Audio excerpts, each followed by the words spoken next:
here we are again on another. Hey, it's been a while since I was here. It has been a while. We've talked about some stuff, and I feel like you and I will probably talk about some more stuff today.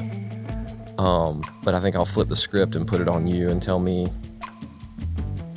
what you've been thinking about, because I know you've been thinking about some stuff. Yeah.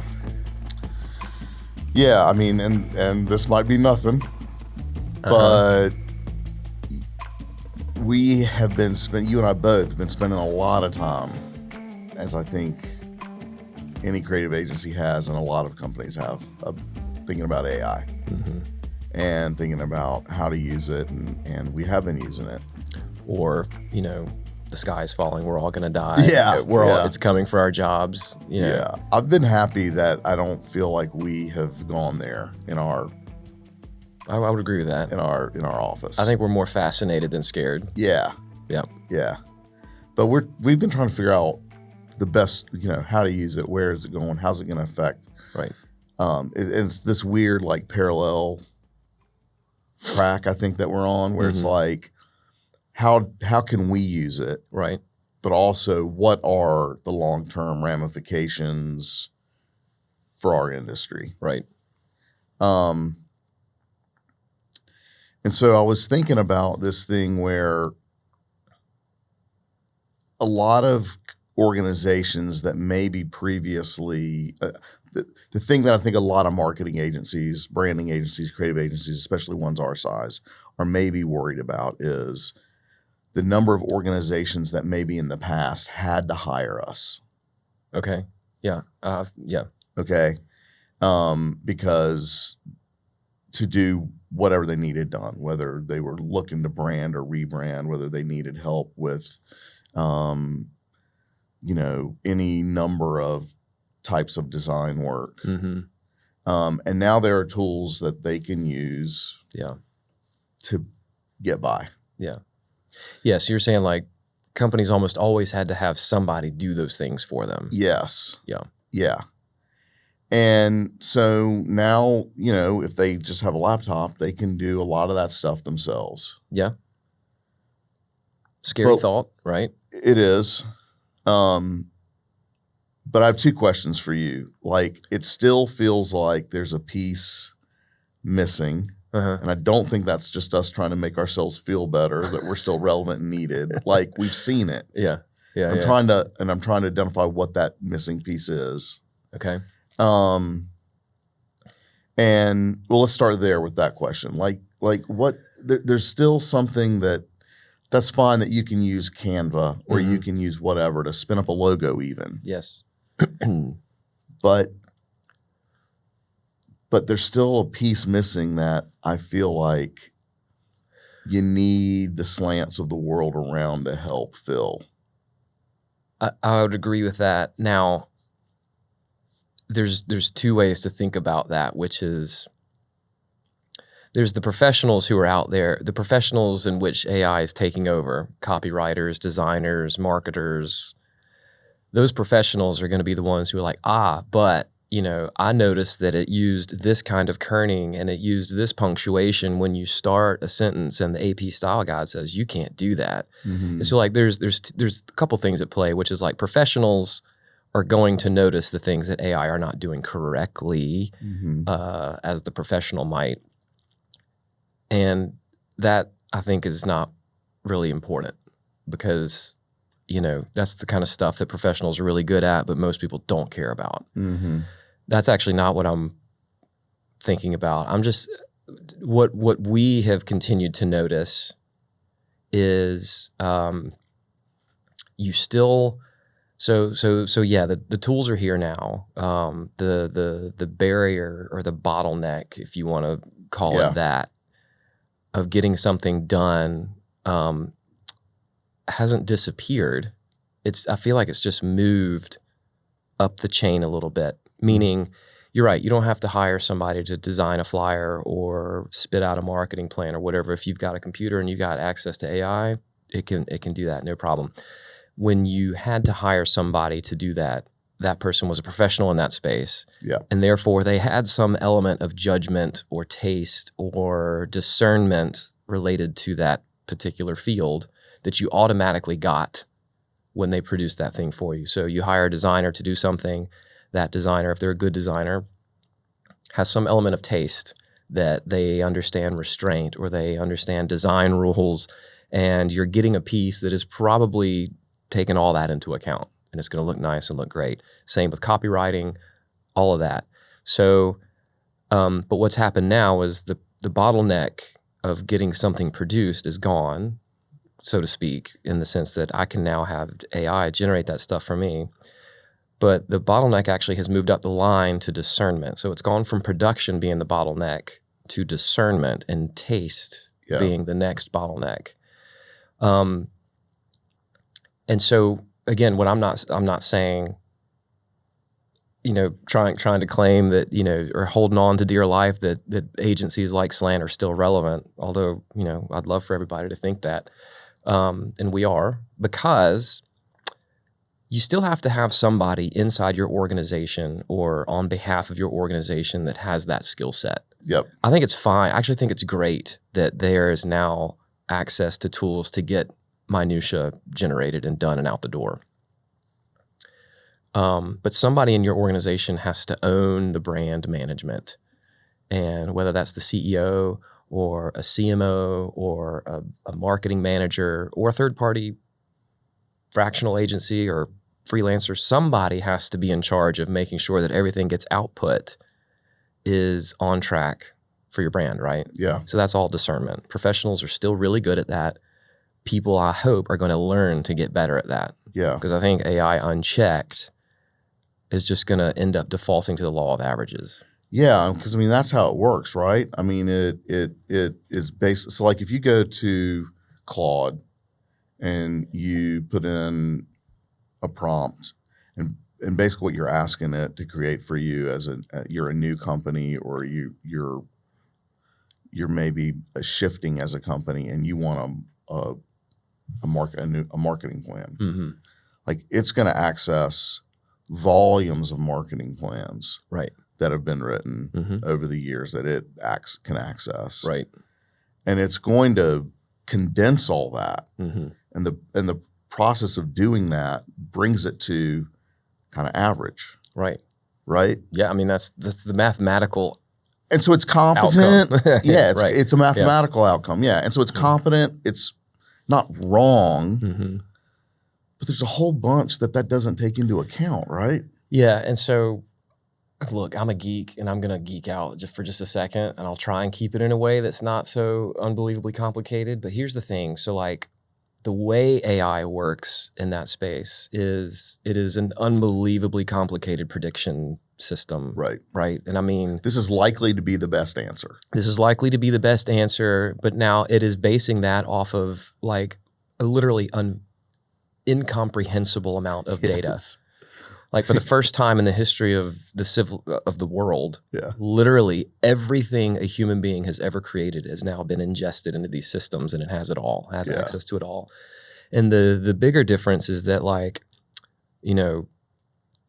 is the amount of context it can have. So like old timey days of the original Amazon Echo, mm-hmm. Alexa, Siri, all that sort of stuff. It had a very small context window of like, hey, Siri, when did John Lennon get shot? That's all it can comprehend. And if you go on and say, oh, and where did it happen? And when, what time of day, blah, blah, blah. If you extend that out, it has lost the plot and it cannot handle. AI systems have an enormous amount of context that it can hold. Yeah. I'm going to come back to that in a minute and why that's important. So what happens is, typical bell curve situation. So if I've consumed every marketing plan ever drafted by every human organization on earth, you're going to have some that are incredibly smart. You're going to have some that are incredibly shitty, but almost all of it's going to be pretty good right there in the middle. So you got that typical bell curve. And so you ask AI to generate a marketing plan and you feed it some context about your organization. Mm-hmm. It's going to take what the context you've given it, run it across all that stuff, and make some assumptions. This is probably what they need to hear, and it will be absolutely average. So again, the AI tool is not the issue. It's the person prompting it. So Yeah. that person then has to know how to add more and more and more Right. context because AIs can handle that. The problem is, it's like, it's not just let's add more stuff to the prompt. Yeah. Please generate a marketing plan for this mountain community that is in North Carolina, and it has ponds, and it has fishing, and it has horseback riding, and green fields, and wonderful weather year round, right? You can put that in, and it will spit you out something. Actually, you know exactly what I'm talking about. We actually did this example. Mm-hmm. We ran an experiment internally on a real live actual client where we put that prompt in and then let ChatGPT do its thing while we proceeded as the professional team, human-based team, and did our thing. Which was actually going as people to the place. Which meant actually going to the place, physically being there, talking to some of the residents, spending the night there, and experiencing what it's like to be there. And the output from ChatGPT was fine. It was probably better than fine. It's pretty darn good. Pretty darn good. And we literally could have just turned that report over to the client and said, "Here you go." Mm-hmm. But as we read through it, we started to pick apart all the things that it didn't pick up on. Yeah. And so we, as a team, went back to the prompt and started adding more and more context to see how good we could get it. And we got it pretty good, but it still missed a handful of things that us humans were able to figure out. And that's what I'm talking about. So AI is not the problem. It's the prompting. The prompting takes discernment. It takes taste. Mm-hmm. It takes a skill set to read the output and say, yeah, actually, this is pretty on par with where our brand is headed, or actually, this doesn't make a ton of sense. Mm-hmm. Somebody in your organization has to be able to do that. Yeah. Yeah. So if before there was the gap, I'm trying to, see if we can name this. Mm-hmm. If before the gap was kind of on the production side, mm-hmm. and let's use production pretty loosely, like not just, actual logos and flyers and ads, but the strategic and creative thinking that went into it for, a plan or what have you. It's all of that stuff. Right. What's the gap now? What would you name it? I mean, part of me wants to call it the taste gap. Mm-hmm. But honestly, the taste gap has always been there because even when the bottleneck was at the production level of I have to get this piece created and I'm going to hire somebody to do that, there was still potentially a taste gap in the sense that the person who produced it may not have had the best taste or discernment abilities, or the client who initiated that overrode it with their own bad taste or discernment or whatever. So there's always been a taste gap, but I think the location in the pipeline, is that the right word? I guess the whole pipeline of all this, the taste gap has moved from the production point up the line a little bit. Yeah. And I think that's...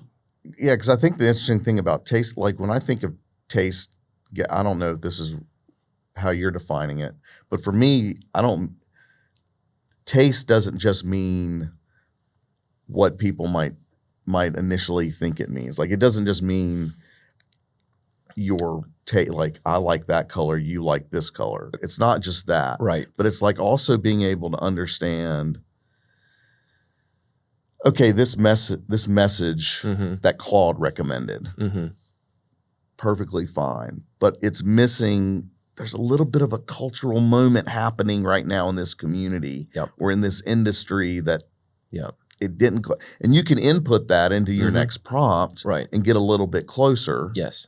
But there's just something like this that might be the right message, but this is the wrong moment for it. And we need to there's another point, right? You know, It's like I consider that taste as well. yeah. So let's maybe define that right now. Like I think we're using taste as a term as shorthand for all of the things it takes to make a smart decision. That does mean taste of like, I don't think that looks good, or I think that looks good, or I think this word sounds more eloquent. Like that, there's that still, there's that kind of taste. Sure. Discernment, meaning like, okay, we need to discern whether this is the appropriate way to respond to this, or if this is just a by the book way to respond to something. Yeah. So there's discernment in there. There's nuance as part of that, understanding the nuance of how somebody's going to perceive something based on what you know about an audience that maybe the machine doesn't. Yeah. You know, so I would say all those things together is what we are loosely calling taste. Yeah. So, yeah.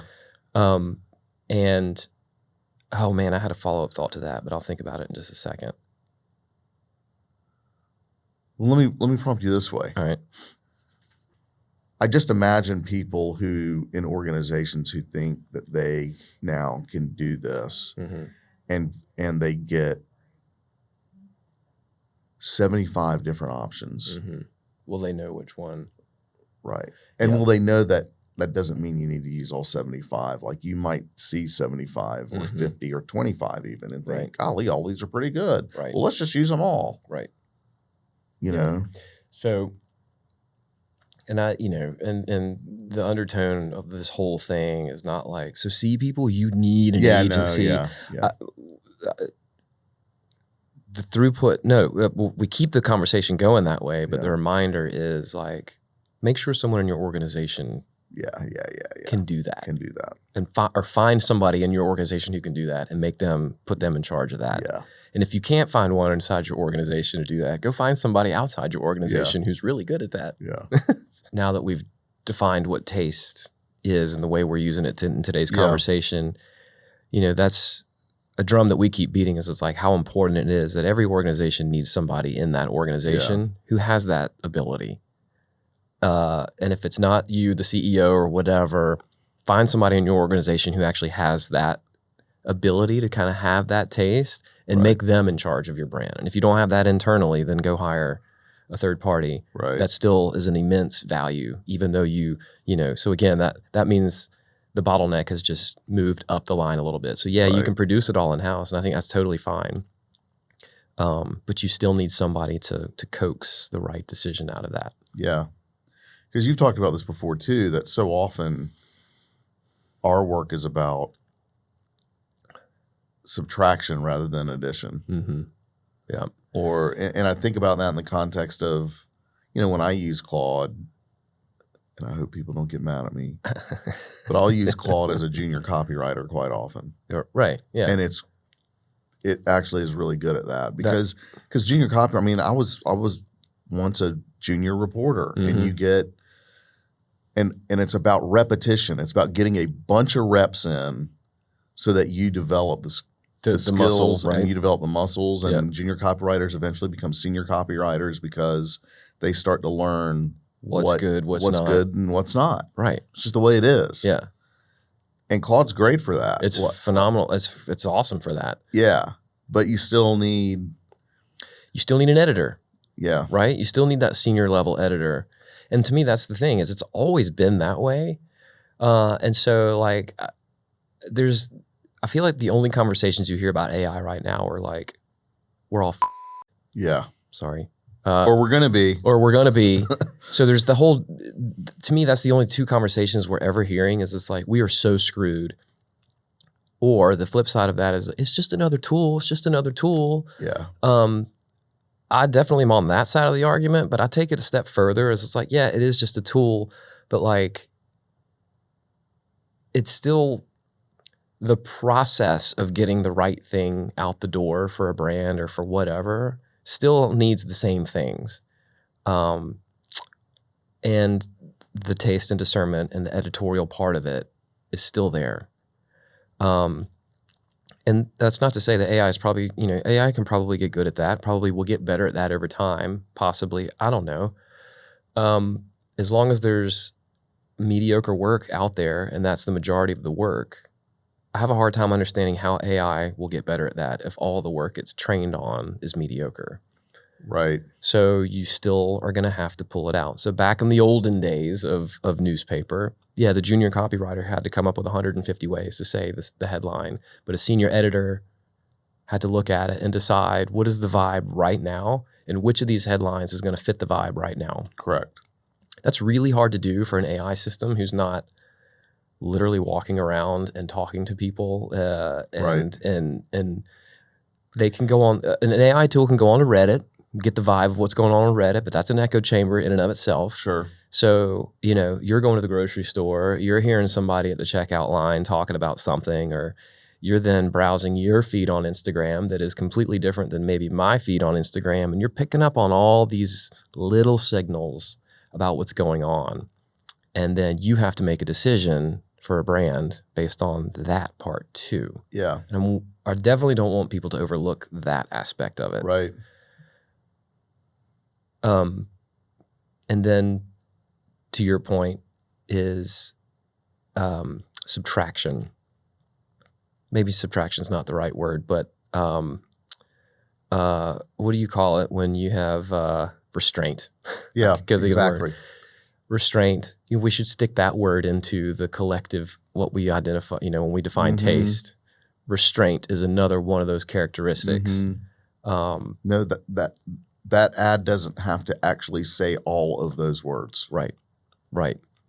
Even if it told you that it should. Yes. If your gut says that it shouldn't, then maybe your gut actually has something about that. Restraint is so interesting to me because I feel like it's so very well documented that restraint is a good thing, or it is a very prevalent thing, especially in marketing and branding and advertising, because, one of my favorite examples to explain to people the most obvious way to talk about the difference between, say, brand presentation is to look at a luxury brand and a non-luxury brand. And I think the one thing in common with all luxury brands is restraint. You can look at the packaging of any high-end product, and it's probably going to be ultra minimal. It's going to have a logo. It's going to have really nice quality packaging or whatever. And then right next to that, the low-end brand is going to be full of stuff. And your eye almost always goes to the minimal one because you have one thing to focus on instead of 100 things to focus on. And so restraint is hugely important in everything you do. And I suspect maybe, like back in your day of, your journalism days, did restraint mean anything to y'all, right? Yeah, big time. Right. You got a limited amount of space. That's right. So you had to be really careful of how you chose your words and what you wanted to say. Here's how many pages we have, right. And here's how much of those pages is going to be taken up by ads. So here's how much space we have left. Yeah. So I think your article gets this amount of that. Right. I think restraint is a big, big deal. And I don't know if you've noticed this, but most of these AI systems love to spit out a boatload of stuff. Volumes of stuff. Yes. And that kind of goes back to the whole, you ever had a meeting with somebody like a consultant or a salesperson or whatever, and they just bloviate and tell you all the things, and you walk away thinking, what did they just say? What did they just say? And which is interesting because, I think about how many times we have pitched the final recommendation to a client. And which this leads to my next question for you, which is kind of who owns the work? Oh, that's interesting. When an AI produces it? Like with us, I feel like I think about specifically having the courage to push back on a client, which is scary. It is. Because the client's the one paying you. Yep. And we've been groomed, taught, pounded into our head to believe that, whoever's paying for it is the one who's right. The customer's always right. The customer's always right. Oof. And I feel like this is my ego. I feel like the customer's always right when the customer's me. Yeah, right. Yeah. The customer's always right when they make good choices and good decisions. The customer's always right most of the time. Right. But no, seriously, like there's times where I'll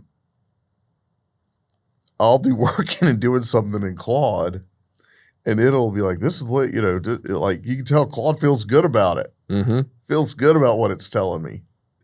And I'll say, yeah, I don't think so. Yeah. And it'll immediately say, oh, you're right. Now that you say that. Right. Like for Claude, in Claude, I am always right. Yeah. It's unbelievable. Yeah. It's reassuring, right? And you keep doing that every day. And sycophancy starts to think, oh, well, maybe I'm making really smart decisions here. But there are times when you, in a creative industry, you need to push back on your client who thinks that they want something. Yep. And you have to have the courage to say, hey, look, if that's really, really, really what you want, of course we'll end up doing it in the end. Mm-hmm. Although I'm sure there are some things that we just flat wouldn't do. Right. Yeah. There's got to be a line. We have some ethics. We have some ethics. But you know what I'm saying. I do know what you're saying. But like you have to push back. Like, and I think about how many times we've had those conversations and we said, well, no, we actually explored that. Yeah. And here it is. Right. We didn't show that to you because of the whole restraint thing. That's part of how we got to where we are is we took things away. Right. We considered something and said, nope. Yep. Because of this, or this, that just doesn't feel right. Yeah. And so I just wonder, like, who in those situations, like you as the creative director at Slan, or maybe it's owns the work. There is a human that owns the work that you can come back to and say, remind me again why we went this way, or hey, we've run into this, and remember I pushed you. I wasn't sure that was the right thing, but we did it your way. And then there's you that like you own it. You're responsible, and you can continue to answer those questions as we go down the line. And I just wonder how it, in this sense, like who actually owns it. Yeah, I mean, and who pushes back when something needs to be pushed back on. That's kind of what I'm saying. Of like, if somebody, actually, I want to go back to what you were saying about how Claude doesn't push back often, right. And so I think that's a trap that I want everybody to be aware of that can potentially happen. Is that if you do have someone in your organization who wants to be this person, to manage the brand and let's make decisions, and I'm going to use AI to make that happen. If Claude AI system, insert whatever you're using, Claude, ChatGPT, Grok, whatever, Gemini, if that system constantly agrees with you, you're going to get an inflated sense of, I think I know what I'm doing. And then eventually you're making decisions and getting things produced that you think have been vetted and backed by the AI system in a good way, and telling you that this is great, let's get it out there. That also can be a trap. Mm-hmm. And in fact, that's one of the things I'd really, really get frustrated about with AI. I use AI every day, probably for the same reasons you do. I use it to kickstart an idea. Mm-hmm. I can't formulate where I want to head with it, and I get it like a junior, like you said, either a junior copywriter or just a junior level, designer or something to get me moving in a direction. And then when I question it, or I say, well, I don't know if, what about this? And I'm like, you're right. And I'm like, okay, why am I right? Like I end up pushing it to push back. Yeah. And it's almost like I'm having to instruct it to push back. And even when I'm explicit in saying, do not agree with me unless you can prove that my way is the better way. Yeah. Even when you give it those explicit instructions, I still have an issue with it kind of just agreeing with me. And my personality... You're so incisive to ask me to push back on you. Right. And it's like it never stops. It never stops. And that makes me so nervous because I never assume that my idea is the right idea, although my wife might disagree with that statement. But in reality, I'm always wondering, like, surely this is, if I thought of it, then it must not be all that smart kind of thing. And that's when I really value having a team around me that actually is willing to say, you know what, that's actually not a great idea, or that's a great idea. However, insert the one final point that makes it actually whatever. Yeah. And so yeah, I'm just going to keep beating that drum of like, I love AI. We're going to continue to use AI. I don't shove it down anybody's throat, but I'm like, hey, if it's a tool that gets use the hell out of it. Mm-hmm. I want to start identifying the traps and the pitfalls. Yeah. And I just don't want organizations and brands to get the wrong idea that it's all perfect. Right. Taste, discernment, restraint, nuance. One of my favorite things that we're doing as an agency is that we're constantly using the tool to compare with how we would actually do it if we didn't use the tool. Or at least that's what I'm doing, because I'm constantly trying to understand its weaknesses and strengths. Yeah. And I think you might know where I'm headed with this, of like the one client we had actually had a bit of a PR crisis situation. Mm-hmm. And first thing we did was go to Claude and say, what would you do in this situation?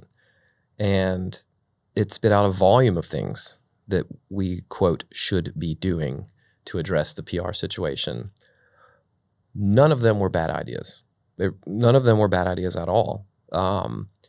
You would have found them in a textbook. Right. They were textbook solutions. That's exactly it.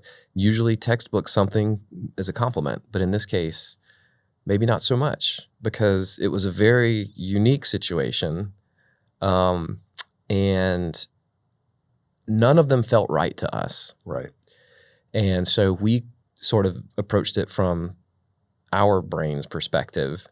And I feel like the solutions that we took to the client that were not AI generated ultimately were the best ones, because about 2 weeks in, the whole thing vanished. Right. And in hindsight, we went back and sort of studied what the AI had recommended that we do as textbook solutions to this problem. And of course, hindsight's 20/20. I get that, but it would have prolonged the process, because what it was recommending was to continue to do things. Right. And by continuing to do things, it was just going to keep stirring the pot. Yes. And I feel like it took us understanding the audience that we were dealing with. Yes. Not just who the audience was, but what motivated that audience. Yes. And the type of influence that audience had on each other was something that we had to just sort of feel and understand. What currents were moving them, and what else might replace that current any day now, and just all that stuff. Right. That you either know because you are a human living in a time and a place, mm-hmm. or you don't. And so, just to wrap that up is to say, again, not AI bad, humans good. Right. AI gave us a lot of great starting points. Sure. But we had a gut feeling that something needed to be a little different about that. Yeah. And if we had said that, and we could say those things back in the prompt, and it would have been like, you're right. Yeah. And it's like, okay, well, if I'm right, then why did you say things that So if I don't have the wherewithal to push back on that or have a different gut reaction to it, then I can get myself in trouble. You can if you don't know to ask the second, third, fourth question, not just the first question, mm-hmm. which is, which kind of brings us back to where we started, I think, a little bit, because I feel like we work in a creative industry, and you cannot boil it down to a template. I mean, you can, and mm-hmm. lots of people try. Mm-hmm. But when you do that, when you condense to get to the most likely answer, mm-hmm. what you're ruling out is the real magical almost sparks of creativity, which are often when you go in when mm-hmm. This would work and this would be fine and this kind of would fit within your industry, and it's very kind of safe, but also it's professional, it's competent, it'll do the job. Yeah. But you've got something, or the time is right to do something completely different. Yeah. To jump outside of the norm, Mm-hmm. to do something that is not expected for your industry. Right. And I think you have to know when those moments present themselves too. Yeah. So again, I think Which can be scary for a client when you pitch them that. Oh, it can be. Yeah. I mean, let's be honest. I mean, safe is safe is a great space to be. Everybody prefers that. That's as long as anybody's been making decisions. Safe is the very comfortable place to be. So I kind of keep going back to the whole. Everything still sounds similar to me, right? So what you're talking about is like, oh, so you shouldn't do what everybody else is doing. You should be pushing yourself outside the boundaries. Like that's always been the case. Always been the case. Great brands are memorable, and safe is not memorable. It's very comfortable, but it's not memorable. And so, big risk, big returns. Everybody knows that whole philosophy. And so the whole process is still the same.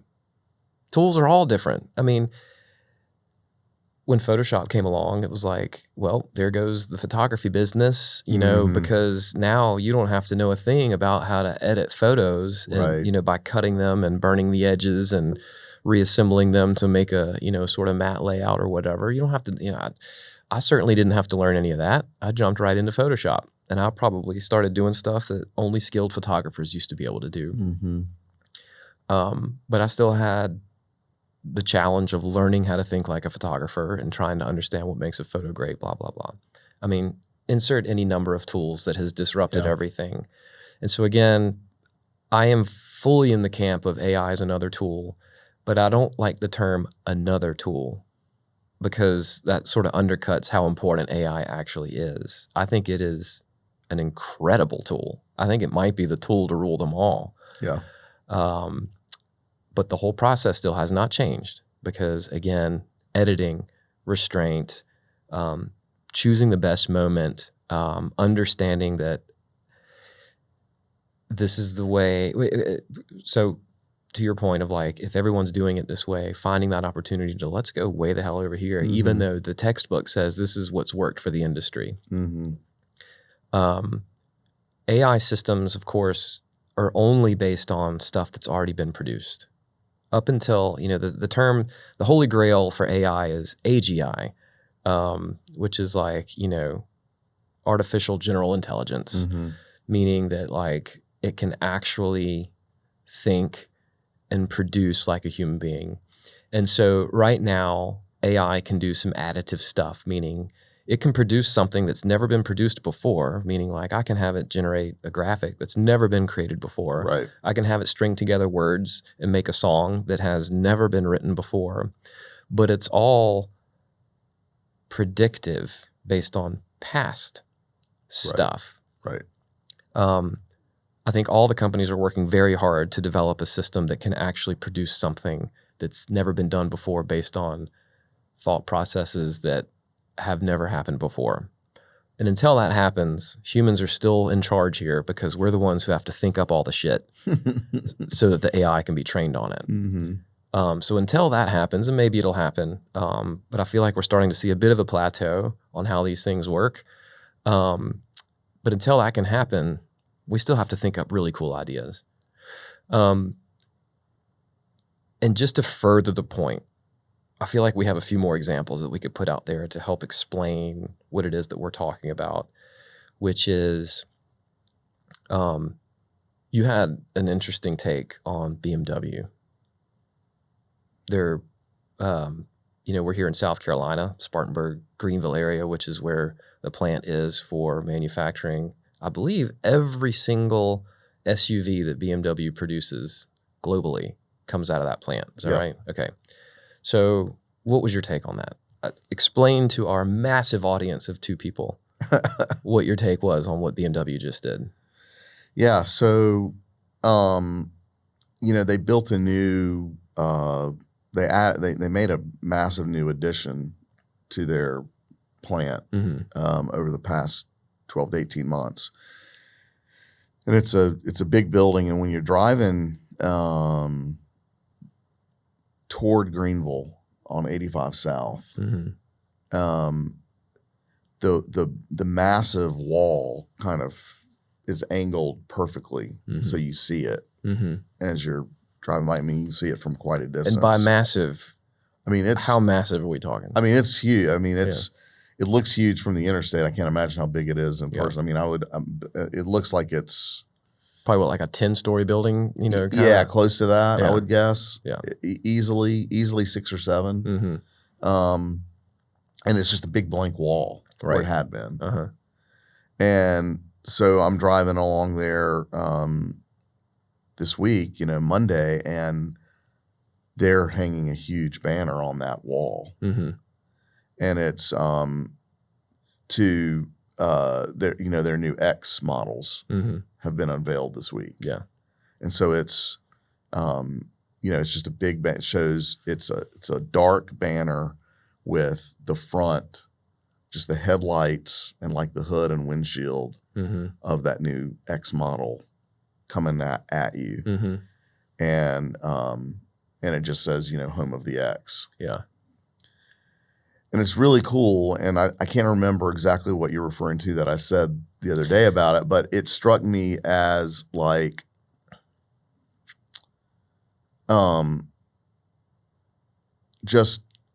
it's really cool to see someone do something big and dramatic like that. That's what caught my attention of what you said was the banner itself, the advertisement itself is not all that compelling because all it says is home of the X. Right. And it's got a picture of the car. Sounds like whatever, Yeah.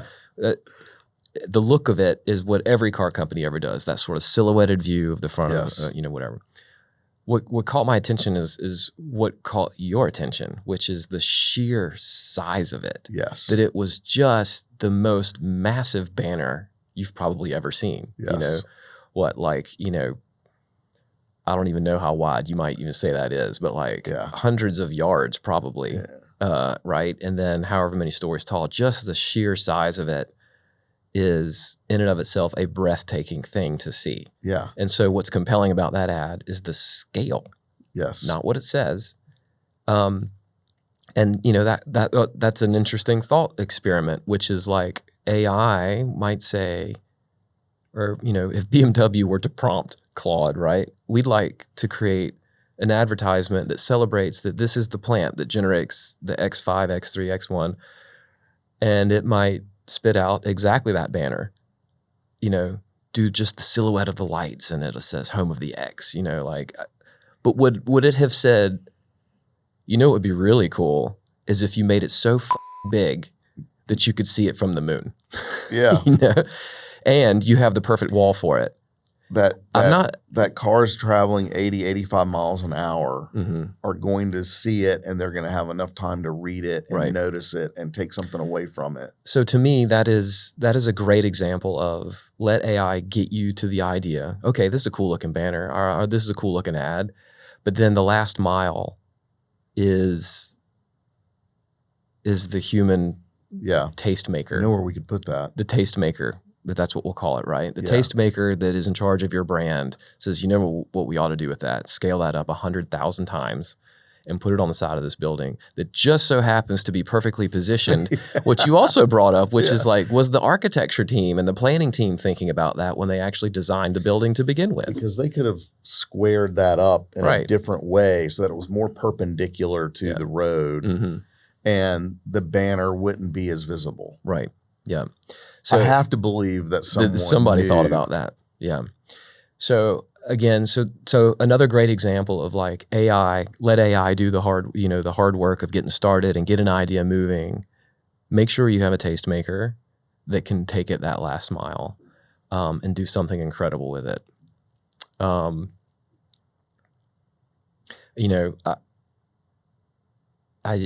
This is not related to AI per se, but I think it goes back to why it's so important to have a tastemaker inside your organization who makes these decisions for you. I am a huge Apple fan because I'm a tech geek and design drives my life. And Apple is clearly hands down one of the best in the business in terms of how they present their products, how they advertise themselves, masterclass at all that sort of stuff.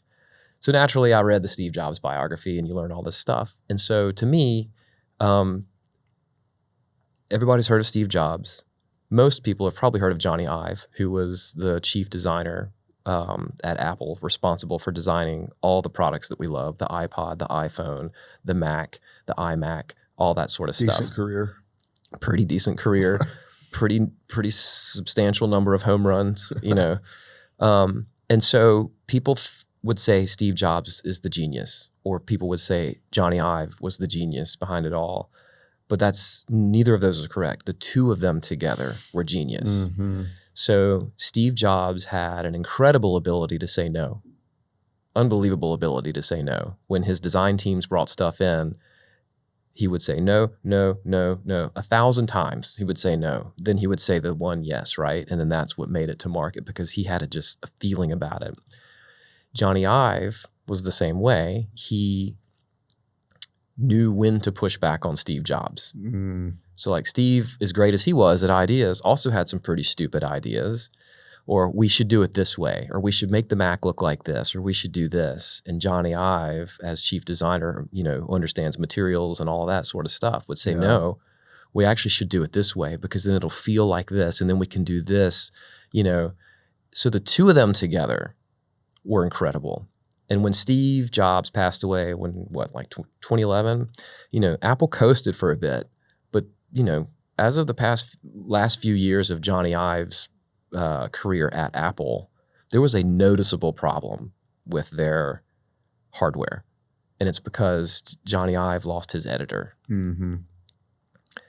And there's no telling what would have happened if Steve had stayed and Johnny left. Mm-hmm. And then the next person in line, you know, if they didn't have that synergy with each other. So, I mean, to me, that's a great example of you have to have a tastemaker inside your organization to help manage these kinds of decisions for you. Yeah.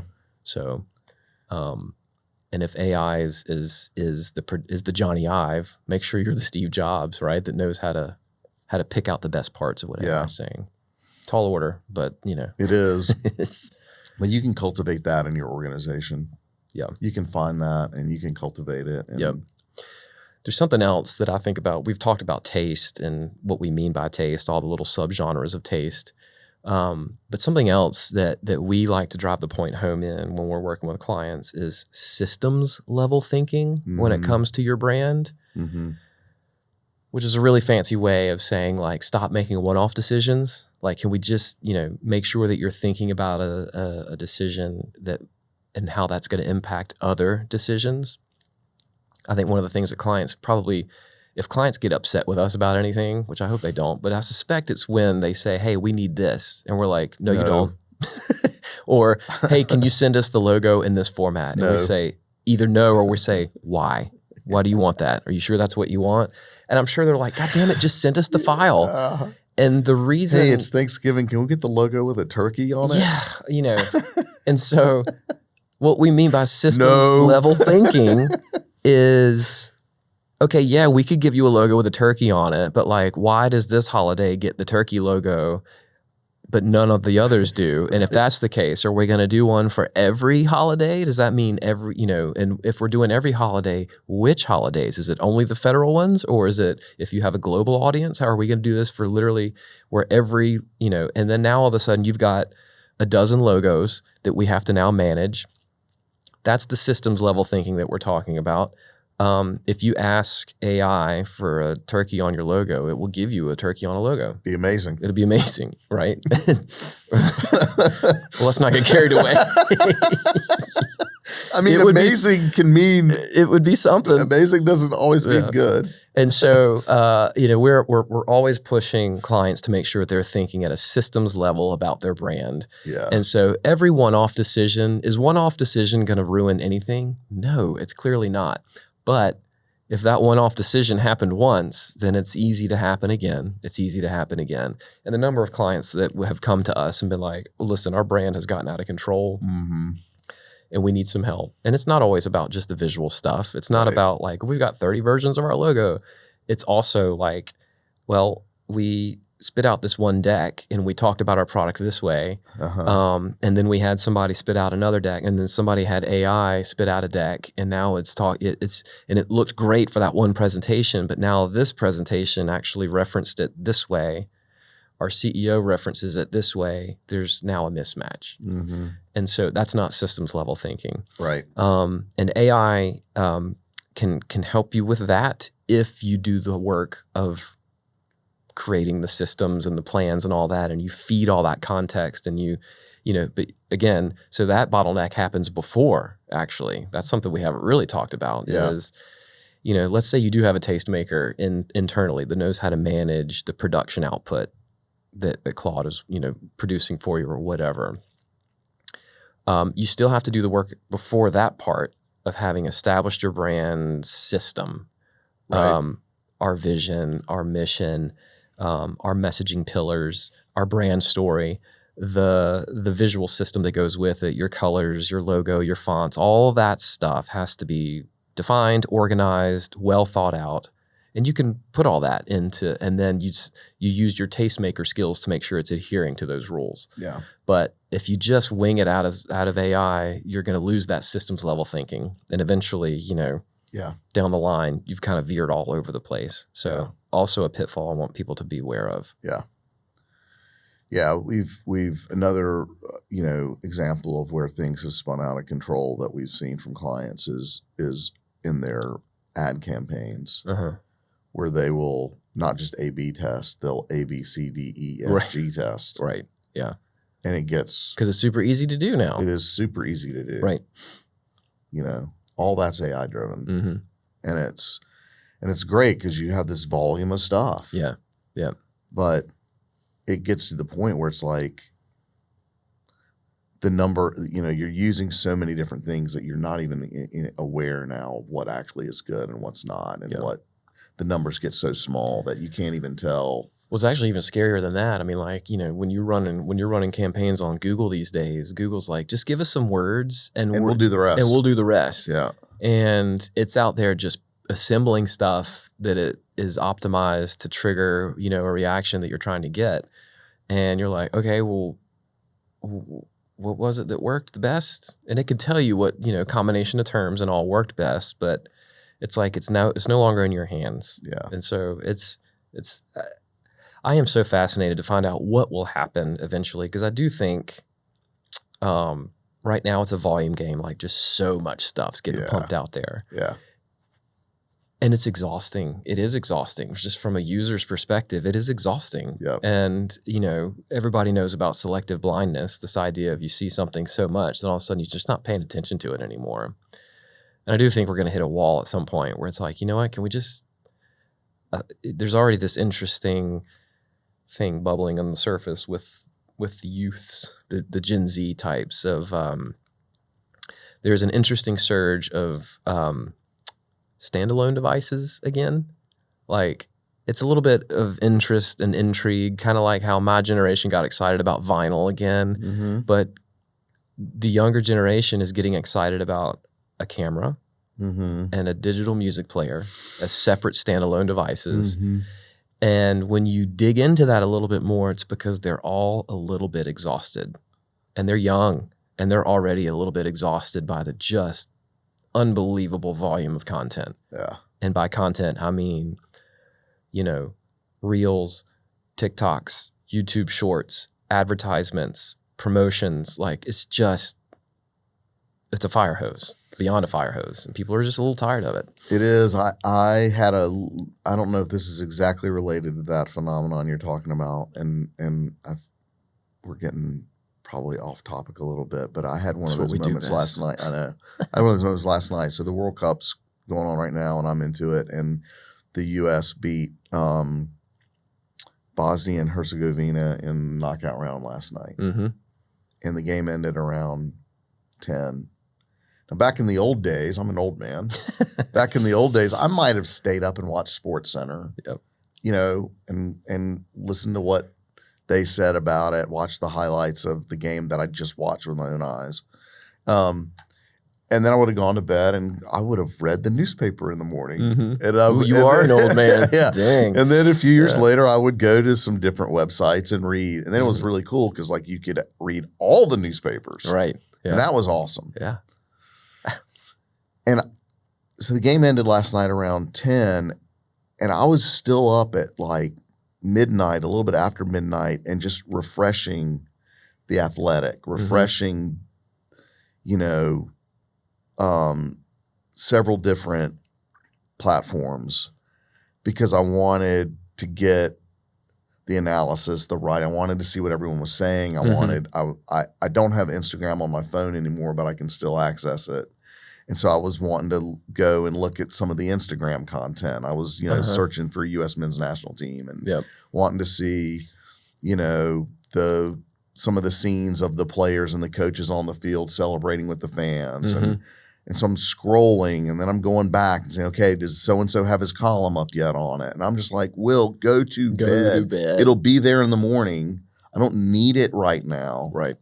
And I don't know if that's kind of related to what you're saying that that younger people are feeling these days. It's like that's a micro I need to disconnect. Yeah, that's a micro example of what it is. I mean, like you in that moment were like, I need to go to bed. This is a lot. Yeah, but I just watch the game. Right, but in general, there are signs that the younger generation is like, all of this is too much. Yeah, it's just too much, and I think I need to touch grass. Yeah, and like disconnect for a minute. Yeah.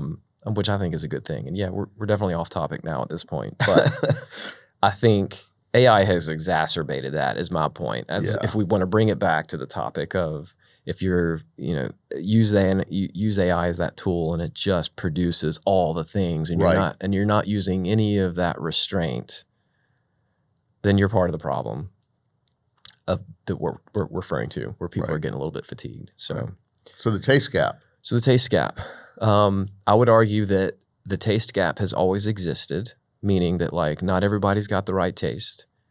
I just want to argue that the taste gap has moved its position in the pipeline, where the bottleneck used to be the production of it. Yeah. And you had a taste gap there because you either had to be a good designer or you had to be a client that trusted the designer, whatever. Yeah. And so now that taste gap has moved up the line to making the right decision about what's been produced.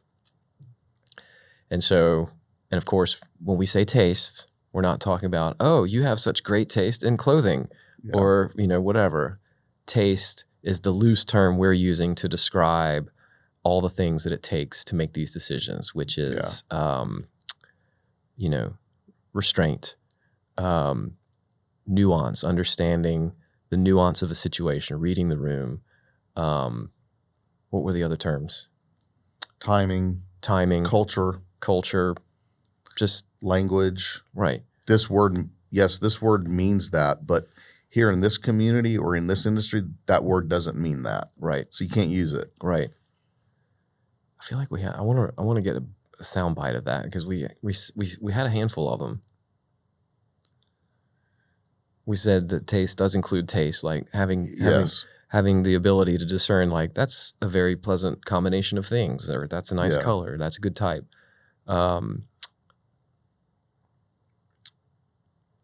Restraint, nuance, discernment. Yep. Yeah. Do you have a live transcription of what we're doing? Yeah, I'm taking all the notes. I don't remember what we said. Let me write them down so I can. So the taste of like what tastes good, or what looks good rather. Yeah. Discernment. Yeah. Nuance. Yep. I think restraint, knowing what it. Yeah. You don't need to do all the things, or when you take that out. I think understanding the moment, understanding timing. Mm-hmm.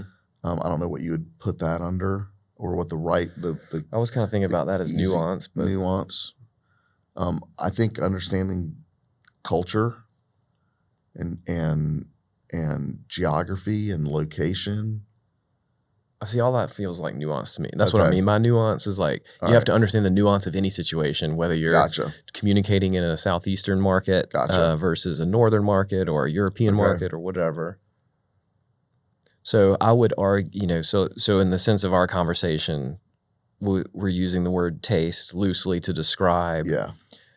the very definition of taste, of like, that's a nice combination of things that works well together. There's that. There's nuance, meaning you have to read the room. You have to understand the situation. You have to understand the culture that you're talking to. There's always nuance in how you have to, that's timing, that's using the right terms that aren't going to offend certain audiences. All of that to me falls under nuance. There is discernment, like this is the right idea, this is the not best idea, this is the worst idea. And then of course, to me, the biggest one is restraint. Yeah. Where you know what to say no to or what to withhold. So when we use the word taste throughout this conversation, we're loosely referring to all of those things. Yeah. Some logos have the full lockup has the mark and a mascot. Right. And some should not have it. Some shouldn't have a mascot. Yeah. Right. Yeah. A lot of logo, if we're going down that path, you've got a logo lockup that's got the name of the company and the year and the tagline. And the tagline and it's just a reminder that a good logo doesn't have to have all that stuff. Show some restraint. Remember that your logo is never going to be seen in isolation the majority of the time. So you don't have to put on there that I am the Acme Corporation of, insert town or whatever. It's just the Acme Corporation. Right. We make these widgets. That's always going to be as part of your marketing material. So restraint is always a big one. So I really think if we were to sum up today's topic, find your tastemaker. Yeah. Get you a tastemaker inside your organization or outside your organization to manage this for you, because that is the new talent in the age of AI. Produce all the stuff you want. That's great. Love AI. Tools are great for that. But it's really not going to serve you well unless you have the ability to use taste. Yeah. I like that. I think a lot of CEOs have it. A lot of don't. Marketing people that claim to be marketing people say they have it and they don't, but some do. You just have to find it. And if you don't have it in your organization, you need to find it outside your organization and let that person help you with it. Love it. Cool, man. This was fun. Yeah. You know what else has good taste? Lunch. Ooh. All right. Let's go make lunch plans.